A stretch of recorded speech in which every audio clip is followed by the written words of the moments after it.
Gusto de saludarlos, jóvenes. Espero que se encuentren bien, ustedes, sus familias. Cuídense. Seguimos avanzando en el desarrollo del curso y nos toca irnos preparando ya para las actividades presenciales de laboratorio. Por ello es que el tema de hoy es el de calibrador y diámetro. Realmente son medidas que nosotros vamos a utilizar para reproducir tanto en dibujo como en el tallado las piezas dentales. Es un tema bastante corto donde van a tener que practicar ustedes para poder agarrar las habilidades de utilizar el calibrador, que como vamos a ver en el transcurso de la clase es un instrumento que nos permite medidas con una gran exactitud y hacerlo de una forma rápida.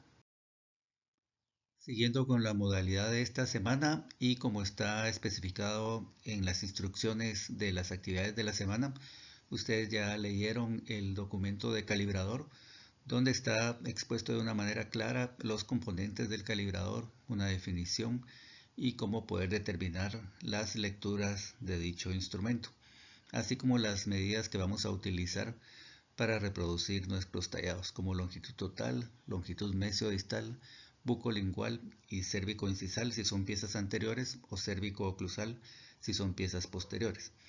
El calibrador es un instrumento de precisión utilizado para determinar longitudes o medidas externas, internas y de profundidad. Nosotros en el curso de morfología dental vamos a utilizar específicamente las medidas externas porque vamos a determinar la medida mesiodistal, la medida bucolingual, longitud total y cérvico-incisal o cérvico-oclusal de cada una de las piezas. Este instrumento permite lecturas de fracción de milímetro a través de una escala denominada nonio. Aquí nos vamos a detener un poquito en el desarrollo de la clase para explicar qué es el nonio. Esta es la imagen de los calibradores que con mayor frecuencia vamos a encontrar en los depósitos dentales. Si ustedes adquieren algún otro que varíe ligeramente, pues vamos a ir explicándolo en el transcurso de la clase. O si ustedes ya tienen en casa un calibrador más complicado, puede ser digital o puede ser que tenga una aproximación de hasta una centésima de milímetro. Lo importante es que en algún momento, ya sea en el borde inferior o en el borde superior, tenga el sistema métrico decimal. Eso quiere decir que sea una regla que esté dividida en centímetros y eso dividido en milímetros, que es lo que nosotros utilizamos en odontología, los milímetros. Como profesionales de la odontología tenemos que conocer a cabalidad cada uno de los instrumentos que vamos a utilizar y en el caso del calibrador tenemos que entender cómo funciona. El calibrador tiene dos partes muy importantes: el cuerpo fijo, que está formado por la regla graduada, la pata fija y la punta fija. El cuerpo móvil tiene una mayor cantidad de componentes, como podemos ver aquí en la lista, y empezamos con el nonio, que es una escala muy importante que nos va a dar la exactitud de una décima de milímetro o menor. La pata móvil, que se va a complementar con la pata fija para medidas internas. La punta móvil, que se complementa con la punta fija para medidas externas.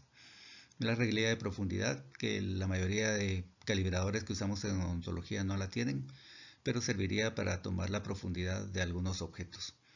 El cursor, que es una ventana donde nos permite hacer la lectura de las décimas de milímetro que estamos realizando. Un tornillo de fijación para que no se mueva el calibrador a la hora de transportar las medidas que hemos tomado hacia el bloque de cera. Lámina de ajuste, que es un aditamento que permite darle estabilidad a la parte móvil del calibrador. Y el impulsor, que puede ser solo una prominencia de metal o un tornillo que hace que podamos mover el cuerpo móvil.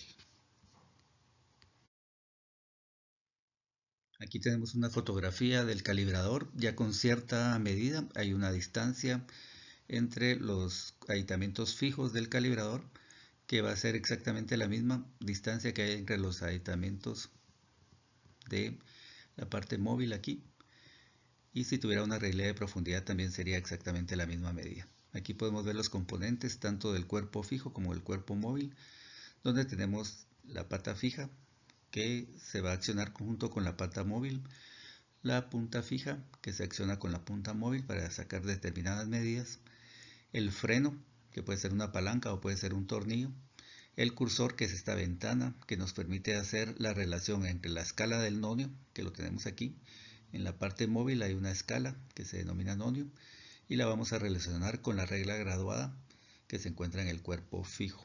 Y para eso necesitamos una ventana que nos permita relacionar esas dos escalas, y es el cursor, y la regla graduada que ya les había especificado. En algunos trae únicamente el sistema métrico decimal, dividido en centímetros y en milímetros, que es lo que vamos a utilizar. Otros en el borde superior traen el sistema inglés en pulgadas y fracciones de pulgadas. Y algunos calibradores en la escala del nonio traen una exactitud de hasta una centésima de milímetro. Este es un acercamiento de la foto que les enseñé hace un momento, donde el calibrador tenía una apertura, y lo que tenemos que ir a hacer es a determinar cuál es la distancia entre la pata fija con la punta móvil o la punta fija contra la punta móvil, o sea, qué apertura tiene el calibrador. Y como se explicó en el documento que ustedes ya lo leyeron, ahorita vamos a hacer solo la gráfica de cómo hacer la lectura de esas aperturas. Y lo primero que vamos a ver es que tenemos que relacionar por medio de esta ventana que es el cursor, relacionar la escala que está en la parte móvil, que es el nonio, es esta escala que tiene una longitud de 9 milímetros, pero está dividido en 10 partes iguales.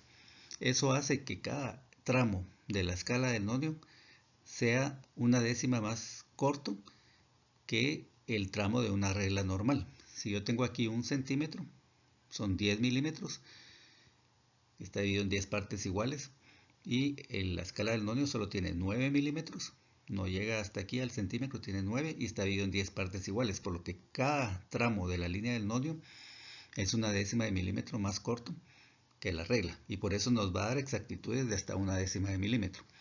Lo primero que tenemos que hacer es determinar cuántos milímetros hay a la izquierda de esta línea, que es el 0 de la escala del nonio, ¿sí? Y nosotros sabemos que estas líneas largas que están en la regla graduada nos marcan los centímetros. Si son 2 centímetros, tenemos 20 milímetros. Esa es una conversión muy sencilla que ustedes aprendieron a hacer desde primaria. Entonces, ¿cuántos milímetros hay antes de este 0 de la escala del nonio? Son 19, porque no llega hasta el 20. De aquí hacia la izquierda hay 19 milímetros. Vamos a ver si aquí me permite ir registrando esa parte. Tengo 19. Aquí me va a quedar un 9 bien feo. Y luego va a quedar un punto. Y ya tenemos claro que aquí hay 19 milímetros antes. Pero esta línea del 0 de la escala del nonio no está ni en el 19 ni está en el 20, está en un punto intermedio. Un punto intermedio que está más cercano al 20 que al 19. Entonces voy a ir a determinar cuántas décimas de milímetro se pasó hasta antes de llegar a los 20 milímetros. Y aquí voy y empiezo a registrar que la primera línea del nonio no coincide con ninguna línea de la escala. La segunda tampoco coincide, la tercera tampoco, la cuarta no, la quinta no, la sexta quiere empezar a hacer una línea pero está torcida, la séptima igual, la octava no queda completamente recta y la novena es la que coincide aquí. Eso quiere decir que este calibrador tiene una apertura de 19.9 milímetros. Entonces lo primero que nosotros vamos a determinar es los milímetros enteros hasta antes del 0 de la escala del nonio. Y ahí lo determinamos, 19. Y luego vamos a determinar las décimas de milímetro.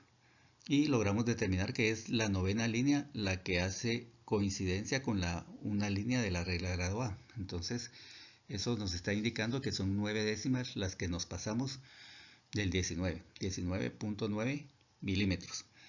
Si esta línea estuviera justo en medio, lo más probable es que sería entonces 19.5, la quinta línea de la que hubiera coincidido.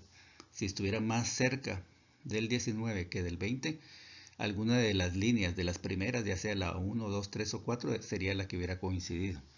pero eso lo vamos a ir determinando en cada lectura que hagamos con el calibrador.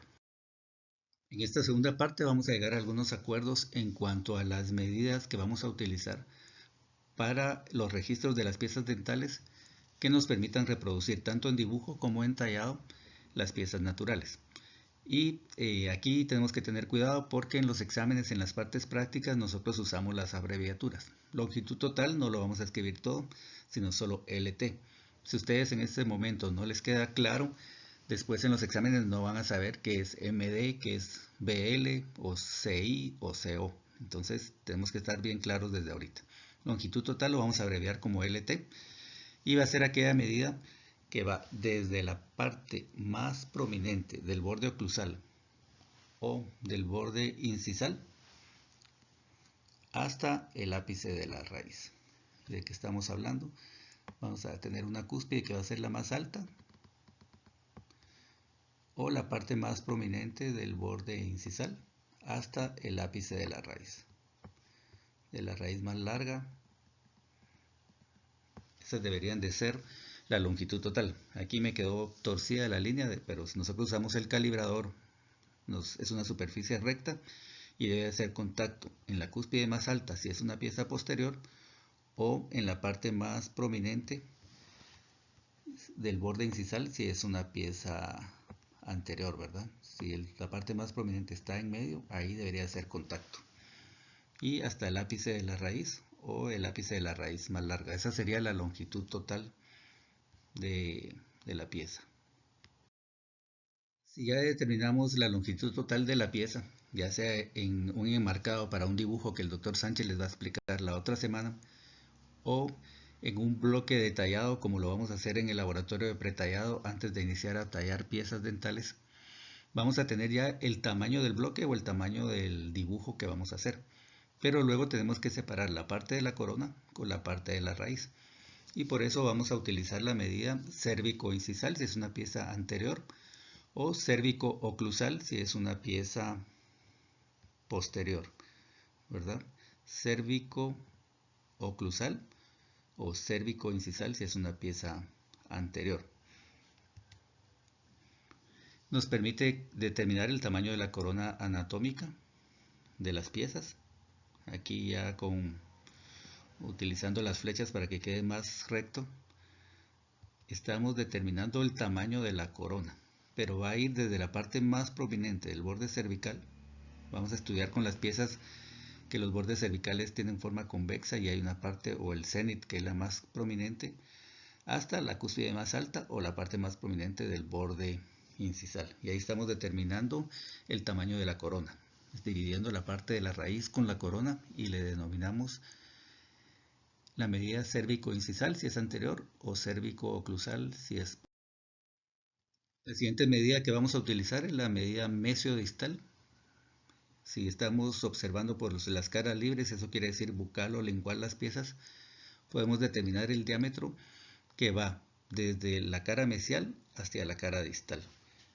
Y vamos a determinar esa medida mesiodistal que, vuelvo a repetir, nos sirve para poder reproducir las piezas dentales.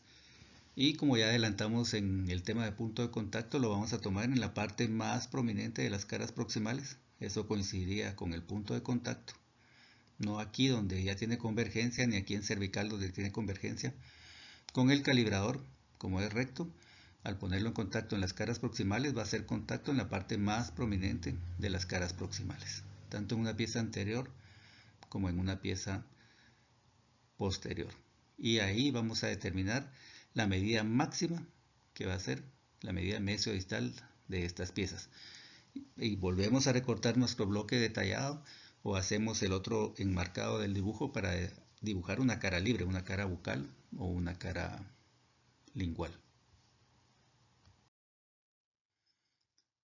Para terminar, la última medida que vamos a utilizar es la medida bucolingual, se abrevia BL. Recuérdense que es importante para los exámenes que ustedes tengan claras las abreviaturas y esa es la medida que la vamos a determinar observando las piezas por una cara proximal y otra vez la medida va en la máxima prominencia de sus caras libres. Ahora estamos viendo una cara mesial o una cara distal y estamos tomando la medida que va desde la cara bucal hacia la cara lingual. ¿Y dónde? En la parte más prominente. En el transcurso del año vamos a estudiar que hay piezas posteriores, por ejemplo, que la máxima convexidad del borde bucal está en el tercio cervical y la máxima convexidad del borde lingual está en la unión del tercio oclusal y medio. Ahí es donde el calibrador haría contacto y podemos determinar cuál es la medida bucolingual de esta pieza. En las piezas anteriores cambia un poquito, es a nivel cervical donde están las máximas prominencias, pero el calibrador donde hace contacto, ahí vamos a determinar la extensión máxima y esa va a ser la medida bucolingual en este caso, que va a ser aquella medida que va desde la cara bucal hacia la cara lingual en una vista proximal.